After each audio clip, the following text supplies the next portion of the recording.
श्री माधुरी मूर्तये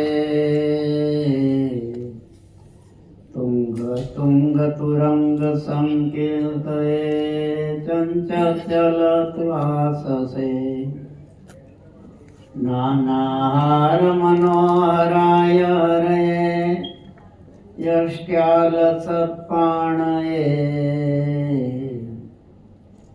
तस्मै श्री गुरवे भवाय सहजा नंदाय वंदामहे। ओम श्री स्वामिनारायणाय नमो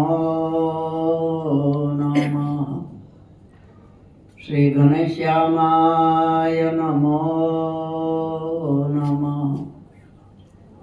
अवतारिणे श्री हरे कृष्णाय नमो नमः। स्वामिनारायण हरे संवत 1882 चैत्र सुधी छठने दिवस स्वामी श्री सज्जनजी महाराज गाम श्री जेतलपुर मध्य महलने विषे दक्षिणादा गोखने विषे गादी तक्यानु उठीगण दईने विराजमान हता ने मस्तकने ऊपर पुष्पनो खूंट तेणे युक्त श्वेत पाक शोभती हती ने श्वेत पुष्पनी पछेड़ी ओढ़ी हती ने केसर चंदने करीने सर्वांग चर्च्या हता ने श्वेत हीरकोरी खेस पहेर्यो हतो ने कंठने विषे गुलदावदीना हार पहेर्या हता ने पोताना मुखारविंदनी आगळ मुनि तथा देश देशना हरिभक्तनी सभा भराईने बेठी हती। पछी श्रीजी महाराज सर्व सभा प्रत्ये एम बोल्या जे आ लोकने विषे जीवनु कल्याण तो एकला वडे छे जे प्रत्यक्ष भगवाननो निश्चय ने तेमना दर्शन ने तेमनी अखंड स्मृति तेणे करीने थाय छे। काजे भागवत में एम कह્યું છે जे कंस शिशुपाल दंतवक्र आदि जे निंदा न करनारा तेने भगवाननी अखंड स्मृति रही तेणे करीने तेमनुं कल्याण थयुं छे।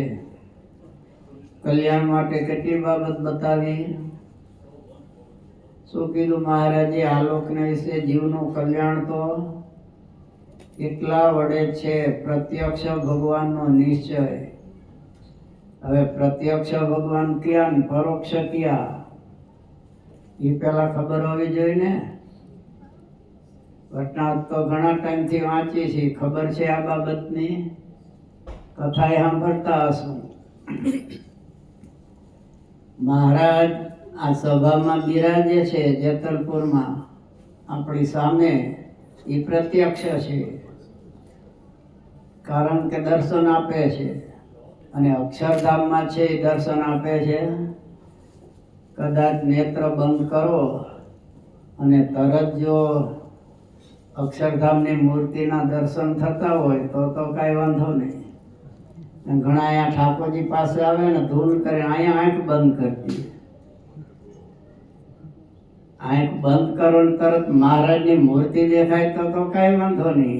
અહીંયા मूर्ति नो देखा तो हामे छे तो जुओ अहींया आंख बंद करवानी छे भगवाननी सामे, त्यां तो आम दृढ़ता होवी जोईए ने। एटले धाममां छे ई परोक्ष छे, प्रत्यक्ष एटले सामे बिराजे छे। ते महाराज प्रत्यक्ष એટલા માટે છે, શું પરોક્ષ महाराज થયા જ નથી। धाममां गया छता छे महाराज के नथी गयो गोलोकमां, नथी गयो अक्षरधाम, अविचड़ा सत्संगमां रहूं छुं आठो जाम। ते बीजी मूर्ति अवतारोनी कोई एम कहीने गया नथी, महाराज कहीने गया छे के आ नारायण देवनी मारी मूर्ति छे, हरिकृष्ण छे, घनश्याम छे, लक्ष्मीनारायण गोपीनाथ जी के राधारमण देव आ मारी जे मूर्तिओ छे एमां हूँ प्रत्यक्ष बिराजू छूं। એ ભાવનાથી મારા દર્શન કરજો। મને વંદન કરજો, મારી પૂજા કરજો. એટલે પ્રત્યક્ષ એટલા માટે છે. એ પ્રત્યક્ષ ભગવાનનો એક તો નિશ્ચય, તેમના દર્શન ને તેમની અખંડ સ્મૃતિ તેને કરીને થાય છે. હવે આમાં દર્શન તો આપણને થાય છે ને, પણ નિશ્ચય છે. નિશ્ચય મુખ્ય છે દરેક બાબતમાં. શું દ્રઢતા તો હોવી જોઈએ ને નિશ્ચયની. કા મને મળ્યા એ સર્વોપરી પૂર્ણ પુરુષોત્તમ ભગવાન છે, સર્વ અવતારના અવતારી છે, સર્વ કારણના કારણ છે. એ નિશ્ચય થઈ જવો જોઈએ. શું પ્રથમના 33માં કીધું કે બ્રહ્મા જેવો ડોલાવે તોય ડોલે નહીં. હવે બ્રહ્માની ક્યાં વાત કરીએ? સ્વામિનારાયણ ભગવાન આવીને આપણને કહે કે અમે અક્ષરધામના અધિપતિ નથી, અમે સર્વોપરી નથી, તો કહી દેવા તમારું અત્યારે માથું ફર્યું છે એટલે તમે એમ બોલો છો. પણ વચનામૃતમાં તમે કહી ગયા છો અમને અમદાવાદના 6માં 7માં કે મારા સિવાય કોઈ ભગવાન નથી, એટલે અમે તમને છોડવાના નથી. આ મહારાજ કહે તો આમ કહી દેવાય એમને. અત્યારે તમારું કંઈક સરખું નથી એટલે બોલો છો. બાકી આમ વચનામૃતમાં તમે કહી ગયા છો અમને. એટલે તમે જ એક સર્વ છો, સર્વના નિયમતા, સર્વના કરતા, અનંત બ્રહ્માંડના અધિપતિ. દરેકના અંતરમાં રહેલા હોય તો મહારાજ છે.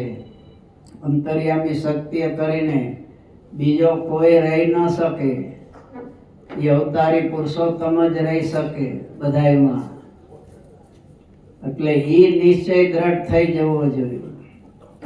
મહારાજ કે કંસ, શિશુપાળ, દંતવક્ર આદિ જે નિંદા ન કરનારા તેને ભગવાનની અખંડ સ્મૃતિ રહી, તેને કરીને તેમનું કલ્યાણ થયું છે. માટે ભગવાનની નિરંતર જે સ્મૃતિ તેને કરીને કલ્યાણ થાય છે. એવી જે સ્મૃતિ તે તમારે સર્વેને છે, માટે તમારું કલ્યાણ થઈ જ રહ્યું છે. તો પણ મારી બાંધેલી જે ધર્મ મર્યાદા તેને જ્યાં સુધી દેહને સ્મૃતિ રહે ત્યાં સુધી સર્વ પ્રકારે પાળવી. હવે આ કલ્યાણ માટે નથી. શું? ભગવાનની પ્રસન્નતા માટે છે. ભગવાનની આજ્ઞાનું પાલન કરી તો ભગવાન રાજી થાય ને. એટલે આ ખાસ પાછું ધ્યાન રાખવું. બોલું ઉપલું જ નહીં હાલે. શું કહે છે?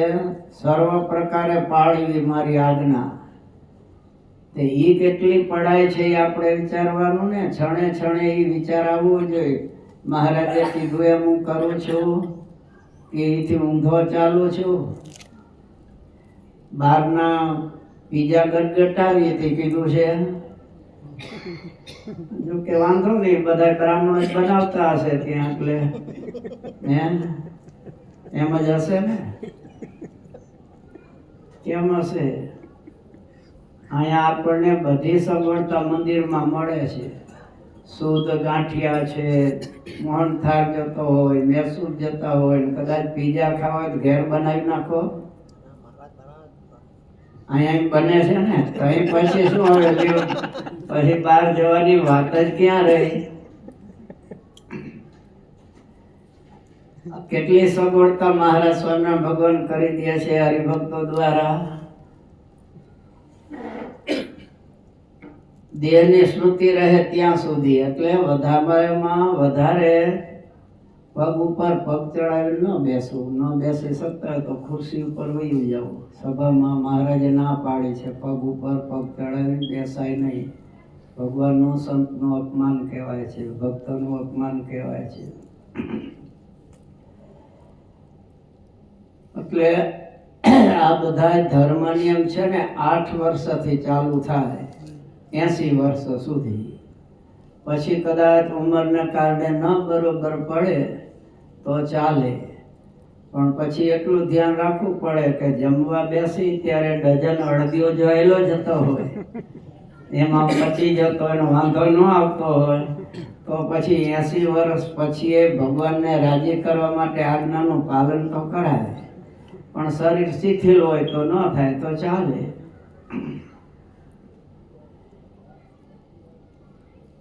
સર્વે પ્રકારે પાળવી ત્યારે તમે કહેશો જે ભગવાન તો મળ્યા છે ને તેની શ્રુતિ પણ નિરંતર રહે છે, તેને વર્તમાન પાળ્યાનું શું પ્રયોજન છે?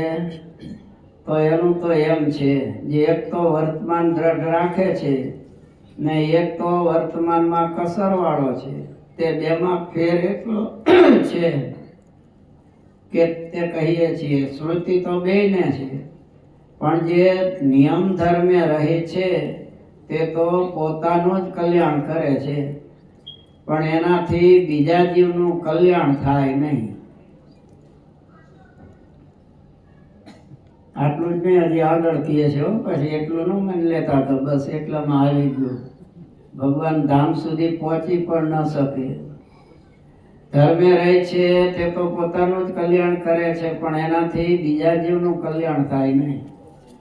ને તે એકાંતિક ભક્ત પણ ન કહેવાય, ન થાય. ને તે ભગવાનના નિર્ગુણ ધામને પણ ન પામે. ને જન્મ મરણથી રહિત તો થાય. ને તેથી સત્સંગમાં પણ ન બેસાય. અને તમે તો સર્વે ઉત્તમ ભક્ત છો. તે ધર્મ નિયમે યુક્ત એવા જે તમ જેવા સાધુ, તેની તો વાત જ નોખી છે. તે હેતુ માટે તમને જે કોઈ ભાવે કરીને જમાડશે તેને અહીંયા સાધુ લેખા એટલે એમ ન માનજો કે તમારું નથી કીધું. આ તમારે અક્ષરધામમાં જવાનું છે. સાધુ એટલે સજ્જન, જેન્ટલમેન. સમજ્યા? અહીંયા સાધુ શબ્દનો એ પણ અર્થ થાય. જમાડશે તેને કોટી યજ્ઞનું પુણ્ય થશે. કેટલા યજ્ઞનું? કરોડ. ને તે અંતે મોક્ષને પામશે. અને તમારા ચરણનો જે કોઈ સ્પર્શ કરશે તેના કોટી જન્મના પાપ નાશ પામશે. કેટલા જન્મના? કોટી એટલે કરોડ જન્મના. પણ એ પુણ્ય હોય ને તો અહીં સુધી અવાય. નહીં સત્સંગમાં આવતો હોય, કાંઈ દર્શન કરતો હોય, પણ નીચું કાંધ કરી નમી ન શકે, કારણ કે એના પુણ્ય નથી. પાપ એવા છે, સંતનો ભગવાનનો મહિમા નથી, એટલે ભગવાનના સંતનો એને મહિમા ન હોય. શું? એ કદાચ પગે લાગે ને તો આમ ઊભો હોય, જાણે હળયો નાખ્યો ને અંદર. બ્રહ્માજીએ જન્મ આપ્યો હોય ત્યારથી હળયો નાખી દીધો હોય કે આમ નીચું નમી જ ન હકતો હોય. સમજ્યા? નો નમી કે ઊભા ઊભા આમ કરી લે. એટલે સ્વામીએ કીધું નીચું કાંધ કરીને નમતો નથી રે, એવો સાધુ સંગાથે અભિમાન તેમાં ભૂલી ગયો ભગવાનને રે. પછી ભગવાનને ક્યાંથી યાદ કરે? મહારાજે મોક્ષના દાતા કોને કીધા છે? મહારાજ અષ્ટાત્મા કે ભગવાન અને ભગવાનના સંત, આ સિવાય મોક્ષ આપનાર કોઈ છે નહીં.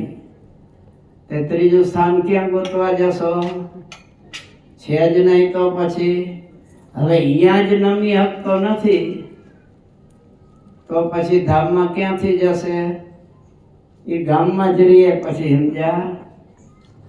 એટલે નથી. આમાં હું કીધું, તમારા ચરણનો જે કોઈ સ્પર્શ કરશે તેના કોટી જન્મના પાપ નાશ પામશે, ખાલી સ્પર્શ કરવામાં. ને તમને ભાવે કરીને વસ્ત્ર ઓઢાડશે તેનું પણ કલ્યાણ થશે. ને તમે જે નદી તળાવને વિશે પગ બોળો છો તે સર્વ તીર્થરૂપ થાય છે. અને તમે જે વૃક્ષ તળે બેઠા હો ને જે વૃક્ષનું ફળ જમ્યા હો તે સર્વેનું રૂડું જ થાય છે. ને તમારા કોઈ ભાવે કરીને દર્શન કરે છે, કોઈ તમને ભાવે કરીને નમસ્કાર કરે છે, તેના સર્વ પાપનો ક્ષય થાય છે. પણ ત્યારે દર્શન ખાલી કરવા નહીં, ભાવ હોવો જોઈએ ને. ભાવ હોય ત્યાં જ ભગવાન છે ને. ભાવના ન હોય તો તમારે ઘરે મહેમાન આવે ને તો એમાંય ફેરફાર થઈ જાય, સમજ્યા? એટલે શું કે સગાવાલા આવ્યા છે, બે પ્રકાર બતાવ્યા, સગા અને અમુક સગા હોય, અમુક વાલા હોય. એ ખબર પડી જાય, સમજ્યા? કોણ સગા છે ને કોણ વાલા છે.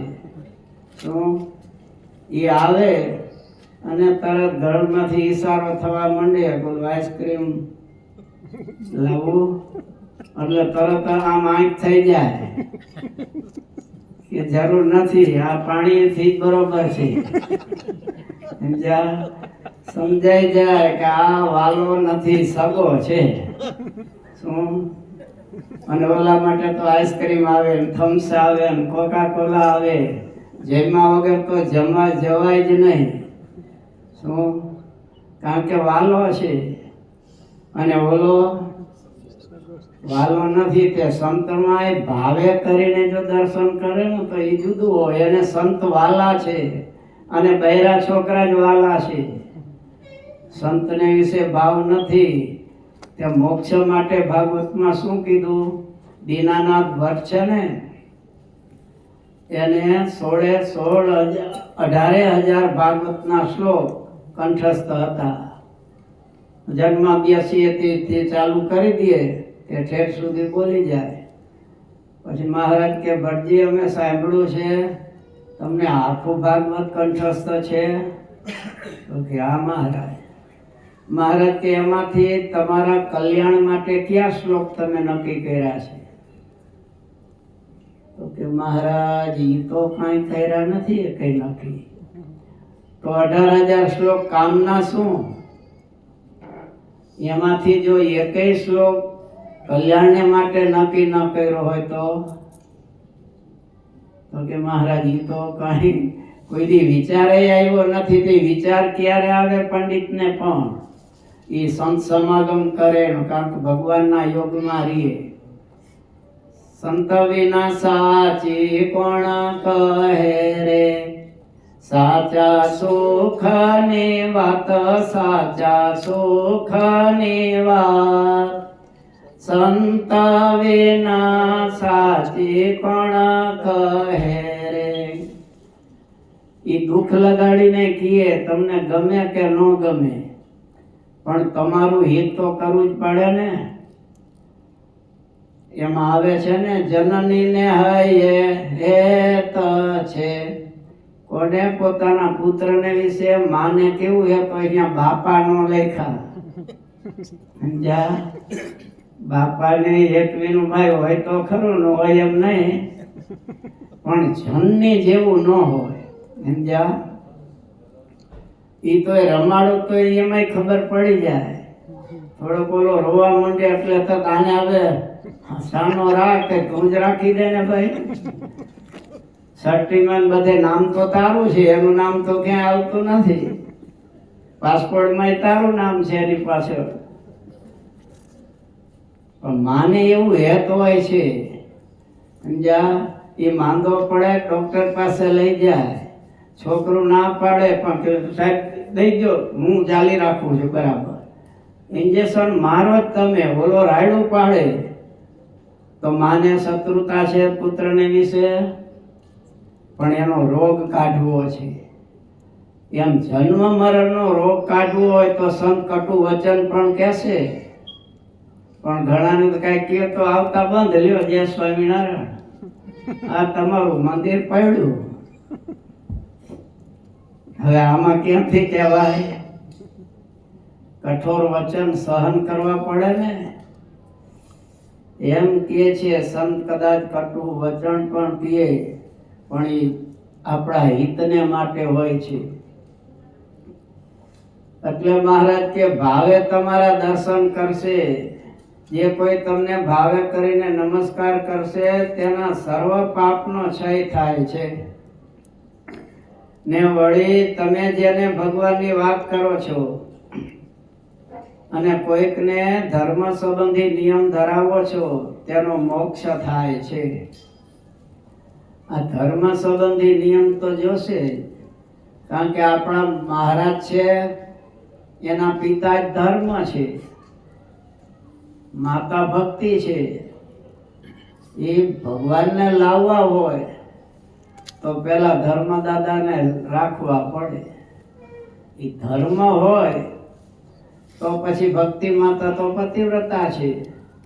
એ જ્યાં પોતાના પતિ જાય ત્યાં વગર આમંત્રણે આવે. શું તમારે કંકોત્રી આવે તો એમ કઈ લખે, શ્રીમતી બેનને માલુમ થાય કે અમારા દીકરાના લગ્નમાં વિથ ફેમિલી પધારજો? હે? અને કદાચ લખે તો પછી તમે કયો ને તું જા, મારું નામ ક્યાં લખ્યું છે? વિથ ફેમિલી કીધું તું લઈને જા તારા છોકરાને, બધું એમ જ કયો ને. પણ તમારા નથી છોકરા, એ તમારી નથી, પણ તોય નહીં સ્વીકારો, સ્વીકારશો. પણ તમારું નામ હોય પછી વિથ ફેમિલી કીએ તો એ તરત સ્વીકારી લે ને. તો એમ ધર્મને પહેલા જોશે. ધર્મ એવો હતો હંતી ધર્મ રક્ષતી રક્ષિત. સત્સંગી જીવનમાં મહારાજ ગાદીએ બેઠા અને 14મા રામાનંદ સ્વામીના 14મા દિવસે પહેલા વેલો જે ઉપદેશ આપ્યો હોય ને તો ધર્મનો આપ્યો છે. 6 પ્રકારના ધર્મ, વર્ણ ધર્મ, આશ્રમ ધર્મ, વર્ણાશ્રમ ધર્મ, ગૌણ ધર્મ, નિમિત્ત ધર્મ, આ બધાય મહારાજે બતાવ્યા છે. એટલે ધર્મને રાખશું તો ભક્તિ માતા તો આવવાના જ છે. અને ધર્મને ભક્તિ નહીં હોય ત્યાં સુધી કલ્યાણની આશા ન રાખવી. શું? અને ધર્મને ભક્તિ રાખી એટલે એમના પુત્ર ભગવાન છે, એમને પાછા માતા પિતા વાલા છે. એટલે જ્યાં ધર્મ અને ભક્તિ હશે ત્યાં ભગવાન આવવાના છે. પછી એમને આમંત્રણ નહીં આપવું પડે. શું? વગર આમંત્રણે દોડતા આવશે. આ તમે બધા અહીંયા આવ્યા એટલે ઠાકોરજીને દોડતું અહીંયા આવવું પડ્યું ને. નહીતર અહીંયા કઈ ભગવાનના અવતાર થાય એવી ભૂમિ છે ક્યાંય? હે? થાય છે ક્યાંય? થયા છે રામ, કૃષ્ણ, વામન, પરશુરામ, અનંત કરોડ અવતારો થાય છે ભગવાનના. શું? બ્રહ્માના એક દિવસમાં યુગે યુગે સંભો આપી કીધું તો 4000 તો થાય ને. કારણ કે 4000 યુગ વયા જાય છે બ્રહ્માના એક દિવસમાં. તો અહીંયા ક્યાંય થયા? કેમ અહીંયા નહીં થતા હોય? પણ તમે આવ્યા એટલે ભગવાનને આવવું પડ્યું. કારણ કે ધર્મનિયમ વાળા બાયુ ભાઈઓ હશે અહીંયા. એટલે એના ભાવ, એમના પ્રેમને કારણે ભગવાનને આવવું પડ્યું છે. એમ આપણે જો ધર્મને રાખશું, ધર્મ નિયમનું જેટલું પાલન કરશું, ન ખાવાનું ખાવું નહીં, ન જોવાનું જોવું નહીં, ન સાંભળવાનું સાંભળવું નહીં, ન જવાની જગ્યાએ જવું નહીં, તો સહેજે ભગવાન રાજી થવાના જ છે અને ભગવાનનો આનંદ મળશે. શું? એટલા માટે મહારાજે નામું લખવાનું કીધું છે ને. મહારાજ કે સત્સંગ થયો ત્યારથી નામું લખવું. આપણે ઘરનું તો બધું નામું લખીએ છીએ, પણ સત્સંગનું લખીએ છીએ કે પહેલા હું સત્સંગી થયો, સમજણો થયો, સત્સંગમાં આવ્યો ત્યારે ભગવાન સંબંધી આટલા વિચારો આવતા હતા, જગત સંબંધી આટલા આવતા હતા, સ્વપ્નમાં ભગવાનને સંતો આટલી વાર યાદ આવતા હતા, સંસારના વિચારો આટલી વાર આવતા હતા સ્વપ્નમાં. એનું નામું લખવું જોઈએ ને. કે પછી એમનામ જ નામું લખ્યા વગર ચાલે છે? સત્સંગ થયો, સમજણા થયા ત્યારથી હવે આ દર્શન ભગવાનના કરવાના. બસ રવિવારે આવી જાવ એટલે આવી જાવ. એ વહેલું તો નહીં, કારણ કે રવિવાર તો સુવાનો હોય ને. આ ખ્રિસ્તી વાળા એ રવિવાર શા માટે રાખ્યો ખબર? સુવા માટે નહીં, ઈસુની ભક્તિ કરવા માટે. રવિવારે તમારે ઈસુની ભક્તિ કરવી. એટલે તો આપણે સુવા માટે નક્કી કરી નાખ્યું. એ દિવસ વહેલું ઉઠવાનું જ નહીં, સુઈ રહ્યો. કેમ કે રવિવાર છે, ફોને ન કરાય, કોઈ ઉપાડે જ નહીં ફોન. એટલા માટે રવિવાર છે. કૌટાનું 2 વખત આવવું જોઈએ કે નહીં રવિવારે? સહેજે ટાઈમ મળે તો. આ તો બસ સત્સંગ થયો ત્યારથી 5 માળા ફેરવી, 5 પ્રદક્ષિણા કરવી, પાંચ દંડવટ કરવા અને સાંજે રવિવારે જ્યાવાનું દર્શને બસ એથી અલમ આવી ગયું ને બધું એમાં કાંઈ ફેરફાર નહીં કરવાનો. શરૂઆતમાં આવ્યા ત્યારે કેટલો પગાર મળતો હતો અને અત્યારે કેટલો મળે છે, એમાં કઈ વધારો થયો? આવ્યા ત્યારે ઘરના ઘરે નહોતા, ગાડીએ નહોતી, ગાડીએ થઈ ગઈ, લાડીએ આવી ગઈ, સમજ્યા? અને મકાને આવી ગયા. અરે મકાન ક્યાં, સ્ટોરે થયો ને દુકાને થઈ, તોય બસ આમાં તો 5 માળા, 5 પ્રદક્ષિણા, 5 દંડવટ, બાકી કઈ વધારો નહીં કરવાનો. એમાંય વધારો થવો જોઈએ ને. એ નામું રાખવાનું છે કે સત્સંગમાં કેટલા આગળ વધ્યા. એ નેત્ર બંધ કરે ત્યારે આપણને ખબર પડી જાય તરત કે ભગવાનના વિચારો જાજા આવે છે જગતના.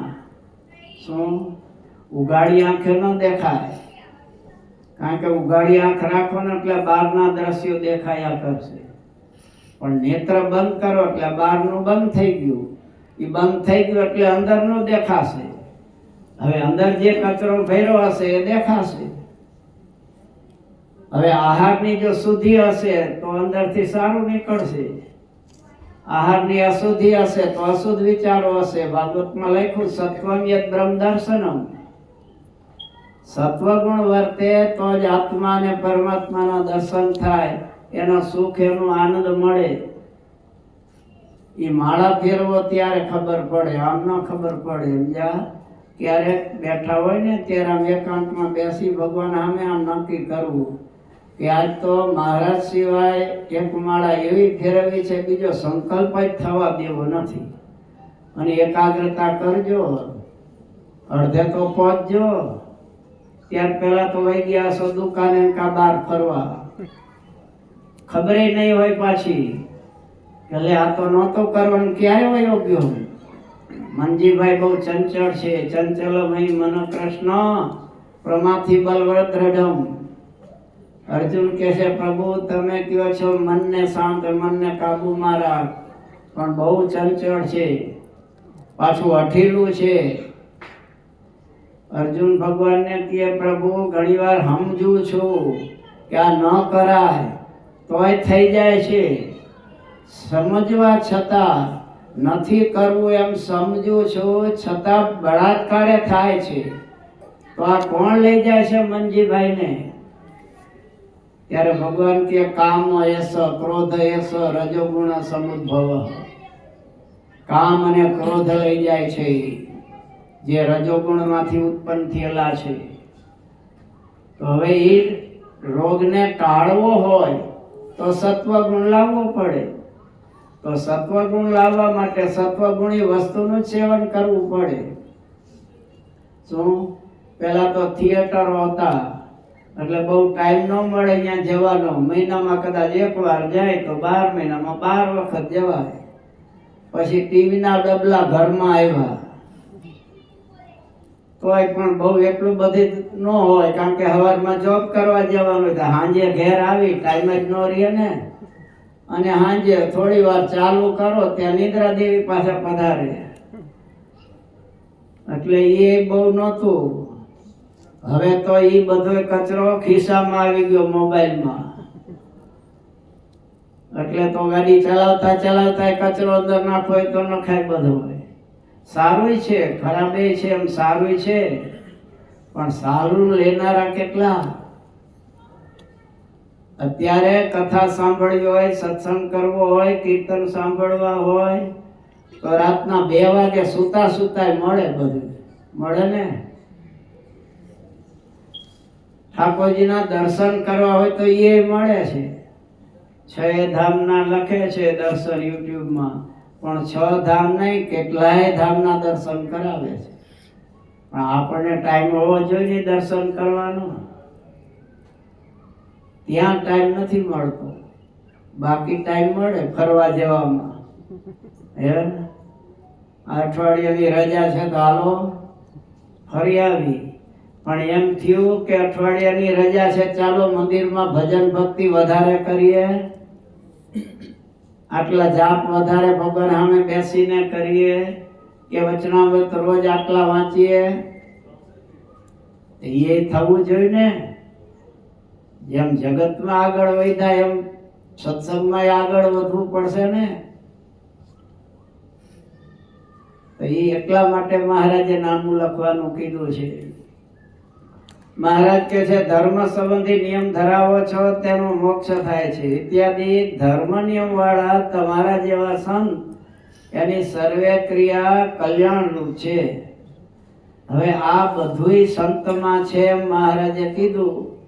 આ બધાનું કારણ શું એ હવે મહારાજ સમજાવે છે. શું મહારાજ કે છે ઇત્યાદિ ધર્મ નિયમ વાળા તમારા જેવા જે સંતની સર્વ ક્રિયા કલ્યાણરૂપ છે. કેમ?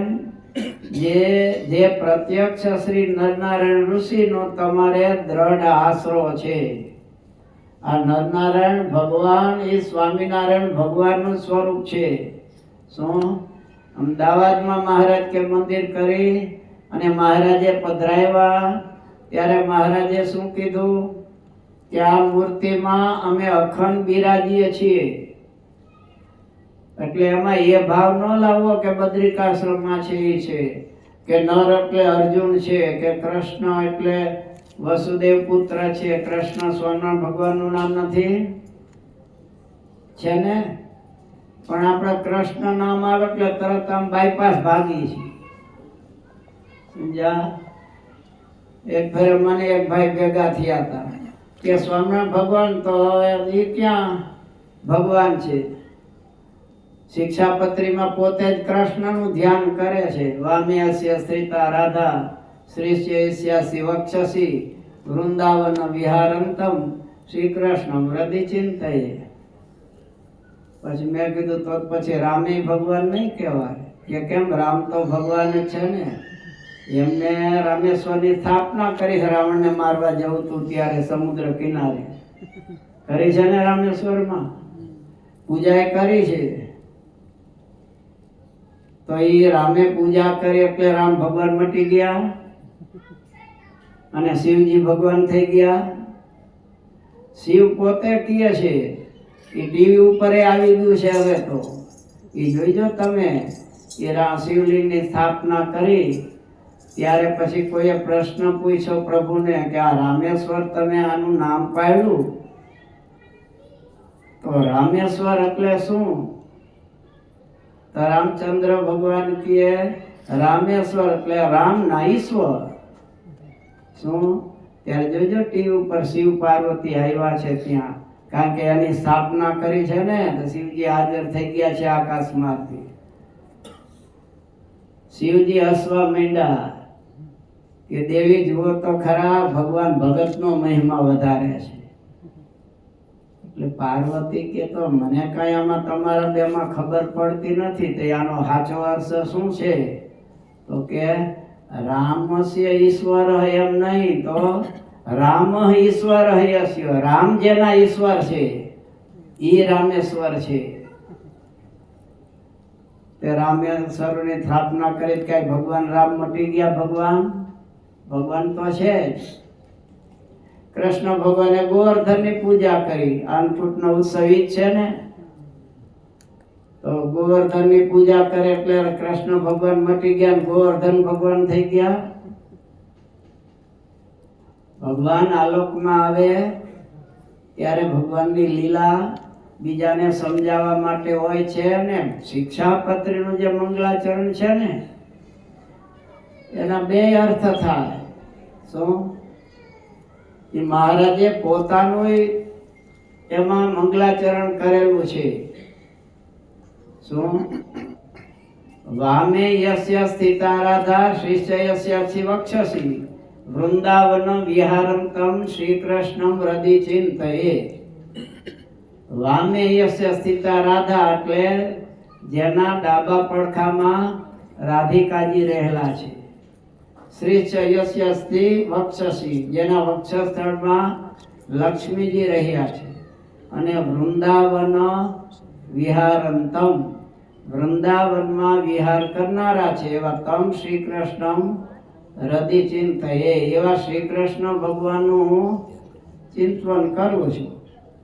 તો બીજો એવો પણ અર્થ થાય, શબ્દના મને અર્થ શું એ શિક્ષાપત્રી ભાષ્યમાં પછી રાધા છે ને એની વ્યુત્પત્તિ બતાવી છે. રાધનો તે ભક્ત કાર્યાણી, સાધનો તે રાધા. રાધા કોને કહેવાય? તો કે છે રાધનોતી ભક્ત કાર્યાણી, સાધનોતી તે રાધા. ભક્તના કાર્યો જે સાધી આપે એ રાધા. ભક્તની ઈચ્છાની પૂરી કરી દે, ભક્તને ભગવાનનો મેળાપ કરાવી દે. આ બધા અર્થ કર્યા છે શિક્ષાપત્રી ભાષ્યમાં. વાંચજો, શિક્ષાપત્રી વામ્યસ્ય સ્થિતા રાધા. આ એક શ્લોકમાં જ 5 દિવસની પારણ થઈ જાય એવું છે. એટલા બધા 3.5 શાસ્ત્રોનો સાર, 300 શાસ્ત્રોનો સાર મૂક્યો છે અંદર. એ બધા લિંગ પુરાણના છે, વેદના છે, ઉપનિષદના છે. બધાના શ્લોક સતાન સ્વામી ભાષ્યમાં લખેલા છે કે મહારાજે કીધું એમને જ નહીં, આ શાસ્ત્રમાં આ પ્રમાણે બતાવ્યું છે.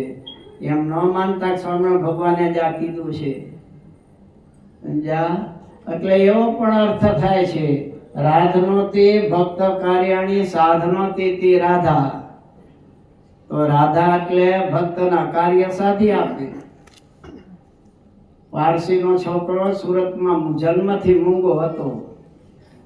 ઘણી દવા કરી ડોક્ટરો પાસે, પણ કાંઈ ફેરફાર થયો નહીં. પછી કોઈએ કીધું વડતાલમાં જાઓ, ગોપાલ સ્વામી છે, મહાન સમર્થ પુરુષ છે. એટલે એ વડતાલ આવે છે. ગોપાલ સ્વામીનું આસન તો વડતાલ ગયા હોય એને જોયું હશે, ત્યાં સ્વામી પૂજા કરતા હતા. તો કોઈને પૂછ્યું એટલે કે ત્યાં સ્વામીનું આસન છે, જાઓ. સ્વામી પૂજા કરે છે. ત્યાં જઈને બેઠા, હજી એને કઈ વાત કરી નથી. સ્વામીએ પૂજા કરી લીધી એટલે પૂજામાં સ્વામીએ ઠાકોરજીને કેળું ધરાવ્યું હતું. એ લઈ અને ઓલા છોકરાને કે લે બબલા કેળું. છોકરો ખાઈને તરીકે બાપુજી આ તો બહુ મીઠું છે. હજી કીધું નથી કે આ મૂંગો છે જન્મથી. રાધનોતી ભક્ત કાર્યાણી, સાધનોતી તે ભક્તના કાર્ય સાધી આપે. અમારે મૂળીમાં દુષ્કાળ જેવું વર્ષ આવ્યું. આટલા મોલ થયા, પાણી નહીં, વરસાદ થાય નહીં. બધા દરબારો કે સ્વામી હેરાન થઈ જશું, વરસાદ નથી થતો. સ્વામી કે ઠાકોરજીનો થાળ કરજો. તો વરસાદ તો કરવું. તો કે ઠાકોરજીના થાળની ક્યાં વાત કરો છો, સંતોને રસોઈ આપશું. સ્વામી કે દેવાનંદ લાવો મારો સીતા. સ્વામીએ મેઘ મલાર રાગ ગાયો ને, એ ધમધોકાર વરસાદ થવા માંડ્યો. 3 દિવસ સુધી વરસાદ રહ્યો. હરિભક્ત સ્વામી હવે બંધ રાખો. પછી સ્વામી પાછો સિતાર લીધો, બંધ થઈ ગયો. રાધનોતી ભક્ત કાર્યાણી, સાધનોતી રાધા. એટલે હવે સમજી ગયા ને રાધા એટલે કોણ. મહારાજે એમાં જે ધ્યાન કર્યું છે ને, સપાર્ષદ ધ્યાન છે. 4 પ્રકારના ધ્યાન છે, એમાં સપાર્ષદ ધ્યાન છે. અને શ્રી એટલે લક્ષ્મી થાય, શ્રી એટલે શોભાય થાય. અમરકોશમાં આવે છે શ્રી એટલે અનંત ઐશ્વર્ય થાય. તો અનંત ઐશ્વર્ય, અનંત શક્તિઓ જેની અંદર રહેલી છે એ પુરુષોત્તમ નારાયણ. શું?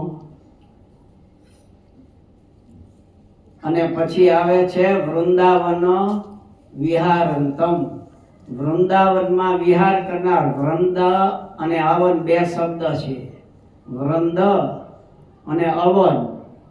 સંસ્કૃત ભણ્યા હોય એને ખ્યાલ આવે. વૃંદમાં અ છે, અવનનો અ છે. એ 2 ભેગા થયા એટલે ડબલ થઈ ગયું, એટલે વૃંદા થઈ ગયું.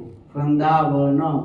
હવે સંધિ છૂટી પાડો. અર્થ માટે સંધિ છૂટી જ પાડવી પડે, નહીતર સંસ્કૃતના શ્લોક જોવો ને આમ જોંટે જ હોય બધા. એ અર્થ કરવા ત્યારે તેની સંધિ છૂટી પાડો, ફટોફટ અર્થ થવા માંડે. એટલે વૃંદાવન, વૃંદ અને અવન છે. વૃંદ એટલે ભક્તજનોનો સમુદાય, પીપલ. શું? અવરક્ષણ એ ધાતુ છે. અવધાતુ રક્ષણ બતાવે છે. એટલે અવરક્ષણે,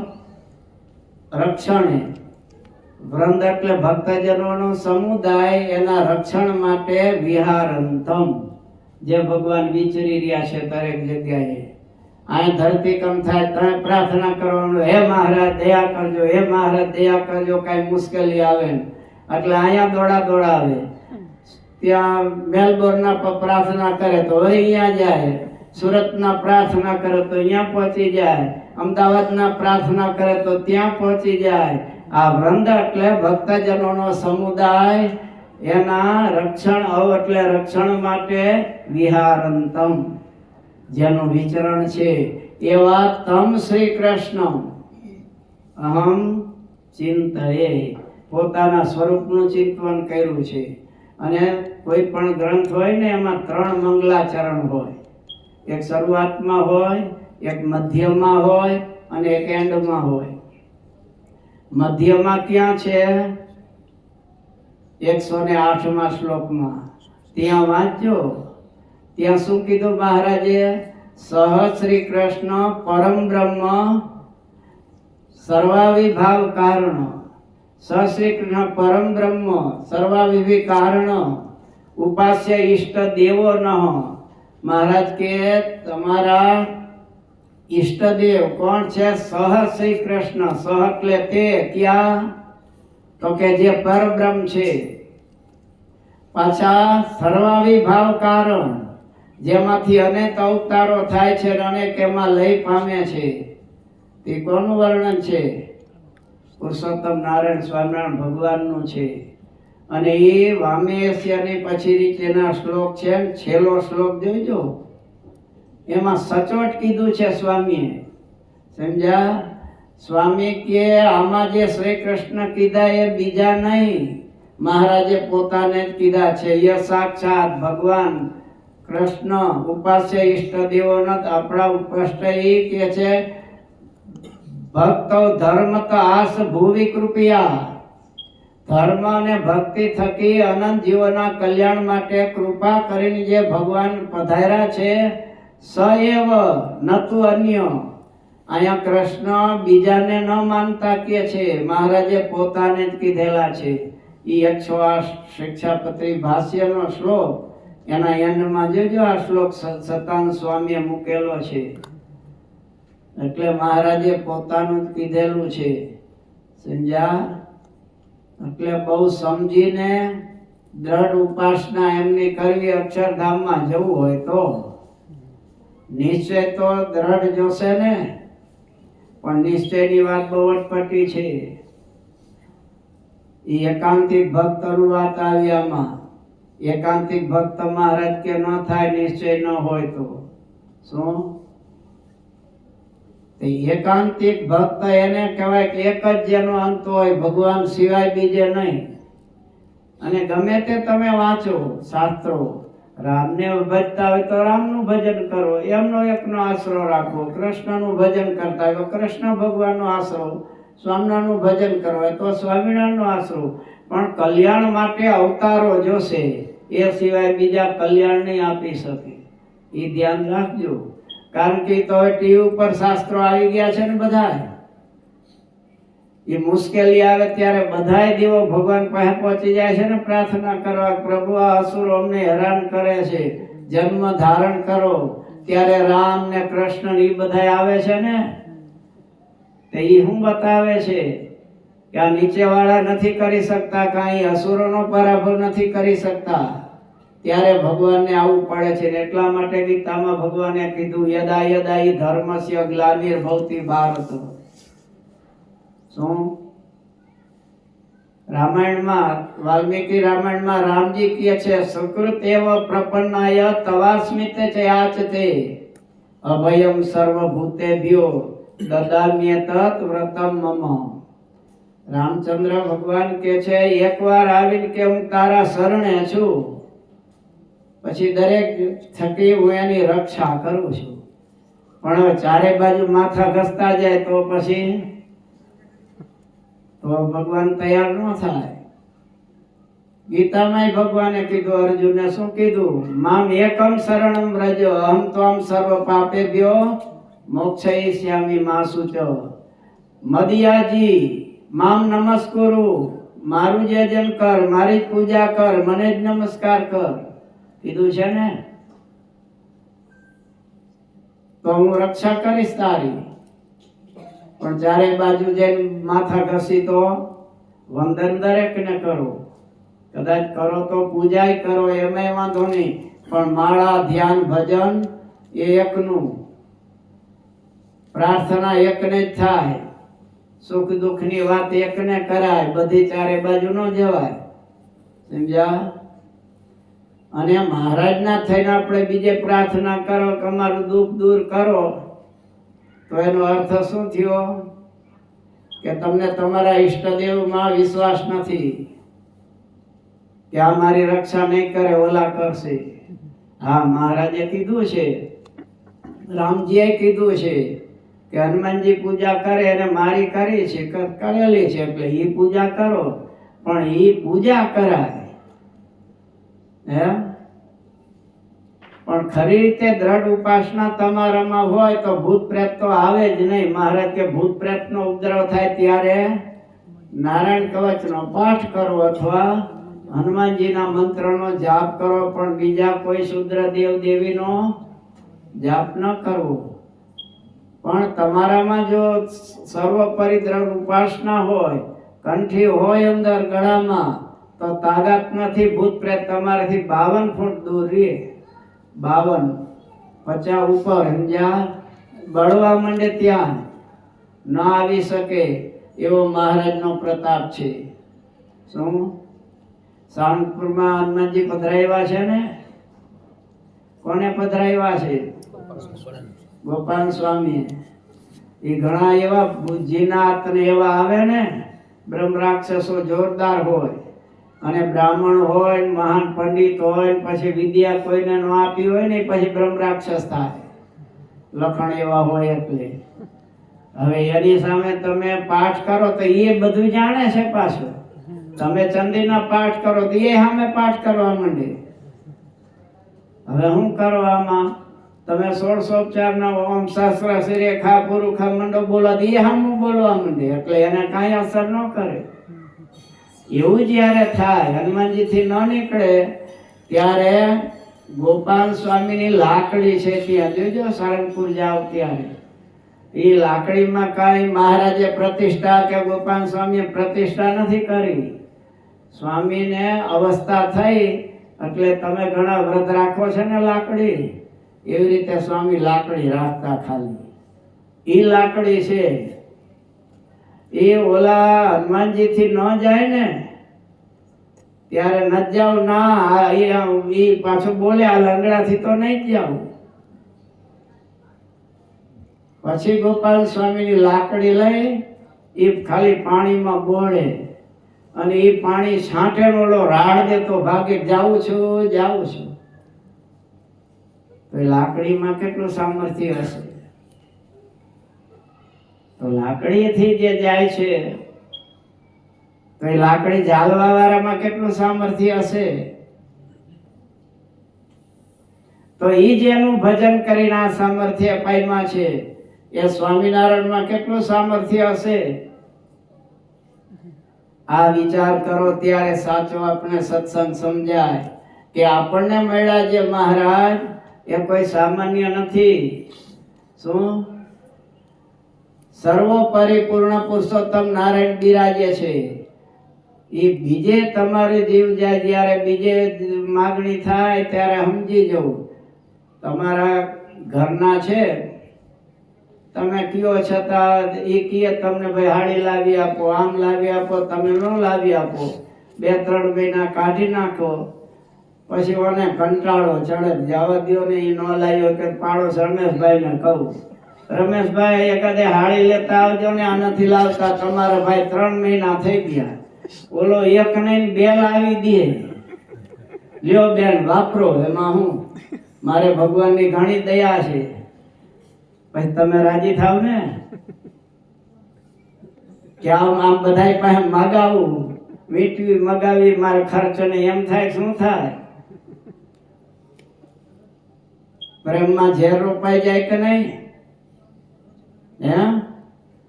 તેમ આને મૂકીને તમે બીજે જાવ ત્યારે આને કઈ નહીં થતું હોય કે આ વ્યભિચારિણી છે કે શું? એ વિચાર કરજો. આ દ્રઢ નિશ્ચય ત્યારે કહેવાય. ગમે એવું દુઃખ આવે, દીકરો મરવા પડ્યો અને કોઈ કે હું જીવતો કરી દઉં કે ના, મારા ઈશ્વર સ્વામિનારાયણ ભગવાન કરતા હરતા છે. દુઃખને આપનારા એ છે, સુખને આપનારા એ છે. અને એમને કીધું છે મારી મરજી વિના કોઈથી તરણું ન તોડા, એમ મને જાણજો રે મારા આશિત સૌ નર નારી. આ દ્રઢતા હોવી જોઈએ કે ભલે લઈ જાય, મહારાજની ઈચ્છા છે, ભલે જાય. જ્ઞાનપુરના દેવજી ભગતનો 20 વર્ષનો દીકરો હતો, તે રાજી થયા. ઉલટાના ધામમાં ગયો ને એમ થયું આપણે શું આપવાના હતા અહીંયા, એને ખેતરમાં લઈ જવાના હતા, ધૂળા ઉથામવાની હતી. એના કરતા ભગવાનના ધામને પામી ગયો. ઘરનાને કે તું ગઢડા વહી જા અને હું વાડીએ વયો જાઉં, ઘેર દિયો તાળું, નહીં તો સગા સંબંધી અમથા રોકકળ કરશે. આપણે રોવું નથી આવતું, ભગવાનના ધામમાં ગયું એમાં રોવાનું શું હોય? કે તમારે એમ જ હોય છે ને, માન ભૂલ્યા હોય તે પડખેના ગામનું ટોળું આવીને ઊભું રહે. પાછું એને દુઃખ હોય તો કાંઈ વાંધો નહીં, બસમાં આવ્યા હોય, રસ્તામાં તો પાન બીડા ખાતા નાસ્તો કરતા આવતા હોય, અને અહીંયા આવીને કાંઈ માંડે. હોય છે દુઃખ. હે? એટલે વર્ષો પહેલા ઉનાવા ગયોલાના ગામમાં હું કથા કરવા, શ્રાવણ મહિનો હતો,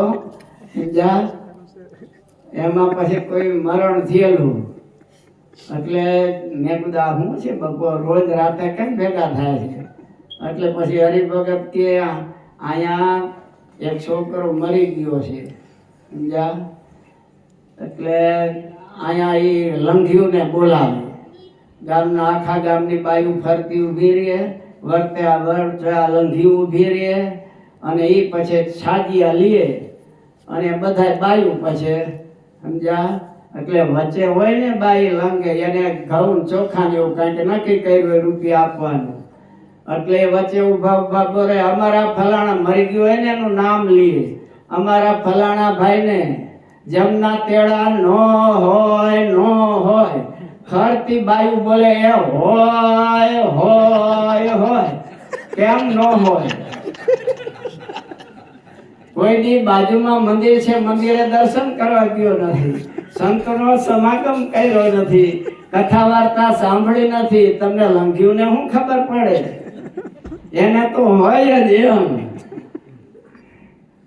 હવે આ કરતા ભગવાનનું ભજન કરે તો ગીતાનો પાઠ કરે, રામાયણ વાંચે, સુંદરકાંડનો પાઠ કરે, કોઈ ઓલો દીવેલું કંઈક સારું થાય, અથવા સ્વામિનારાયણની ધૂન કરો, કૃષ્ણ રામની ધૂન કરો. ભાઈ આ બધી ધમાલ મેલો, સમજ્યા? એટલે ધન છે ને દેવજી ભગત ને એકના એક દીકરો છતાં આંખમાં આંસુડું ન આવ્યું. એમ ગમે એવું થાય, તમારા ઈષ્ટદેવની ઈચ્છા વગર કાંઈ થતું નથી. આવી દ્રઢતા હોવી જોઈએ. સહજાન સ્વામી મહારાજની શ્રીપતિમ શ્રીધરમ સર્વદેવેશ્વરમ ભક્તિધર્માત્મજમ વાસુદેવમ હરે માધવમ કેશવમ કામદમ કારણમ સ્વામિનારાયણ